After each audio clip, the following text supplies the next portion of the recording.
Here's a question from Keir from Crystal Dynamics, because you've mentioned the playtesting quite a lot, and so I've only been here a couple of months, but from what I've heard, it sounds like there was a lot of playtesting that went on the fly, and that was like a key part of the project for you guys. Yes. So there were actually a lot of different levels of playtesting. The first level of playtesting was in-game, or not in-game, was in-team playtesting. So every morning we had a playtest topic. It might be a designer sending out an email to the whole team saying, hey, check out this new platforming setup in this specific area, play it in single player and co-op, and give me feedback.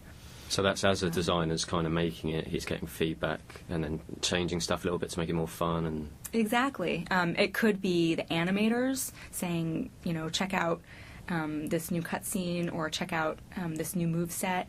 It could be the programmers saying, hey, I've implemented this feature, and what do you think, and what needs improvement. So I mentioned that we would actually stand up every morning, and that's what we would talk about. We would stand in a big circle, and after we had played the topic, we would actually give feedback to whoever it was that was looking for feedback.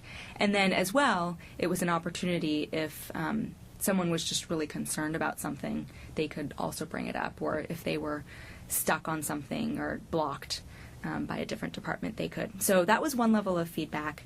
And then as well, everyone on the team, because we were so close-knit and just a smaller team, people were grabbing each other constantly. Hey, come look at my stuff. Hey, come do this.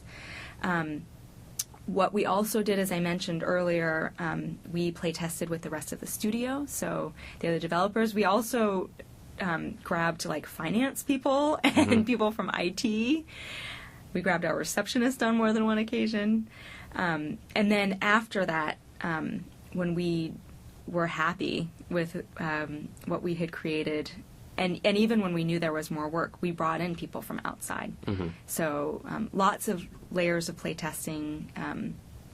In the beginning, we did actually leverage some family and friends, but we decided, for playtesting purposes, it's actually best to use people who are not friends or connected to people on the team, because they're not they're going to be nice, like if you bring your mom in to say, hey, look at what I did, she's not going to say, hey, that's not good at all. Yeah. She's going to be like, good job. Well, that's cool. And I've been here a couple of months, but I've been pulled over to play test certain bits, and it's awesome to see the guys changing stuff, and then we do something that they weren't expecting, and they kind of really build it and just ensure that it's fun. I think it seems like a great way. It's great that you guys can do that so easily. And particular, actually, it has been really helpful for combat areas in terms of gauging difficulty and gauging fun. And for puzzles as well. Actually, this happened earlier today, or was it yesterday, Keir? It was yesterday, yeah. Okay, yesterday. So Keir and I were playtesting one of the designer's setups, and we came up with a solve that he didn't even realize was a solve. So, just the designers love being able to see how basically other people's brains work and what they're thinking about. And then from yesterday, he tweaked what he was designing, and then I play tested it again with someone else, and it was different. Awesome. And we're coming up to the last few questions. NRO from TombRaiderFourms.com asks, will this game make references to previous games?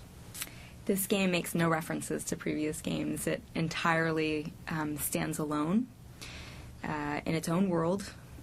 We are extremely vague about the timeline on purpose, because we feel that this is a really just different experience. And so God Horace from TombRaiderFourms.com asks a similar question, but it's very much like Lara's been on loads of different adventures in her time, and so this is one of them that's stored in her journal, and it's in the universe, but it's not connected. Exactly. It could be, Lara could be a university student, she could be, later, past university, but yeah, the idea is that this is one of her many adventures. Cool. And Poke Warrior from TombRaiderFourms.com asks, will we be expecting to see a sequel to Lara Croft and the Guardian of Light? We'll ask that one first. I hope so. It really depends on how this game does in terms of fan and community reception, public reception. So it's not a no. It's not. It's no. We're really open to it, and we would very much love to be able to do it again because we had so much fun. But we really need to see what happens with this one and what the feedback is, and we really need to be able to respond to that. Okay. So. And the second part of the question from Poke Warrior and Matt TR, hello Matt TR, asked if there'll be any add-ons or DLC. We are very much open to it, and we'll see what the public is pushing for. So maybe not. We're not saying anything. Exactly. We're not saying anything. Cool. Well, Forrest, that's all the questions we have. Thank you very much for your time. Thank you, Keir.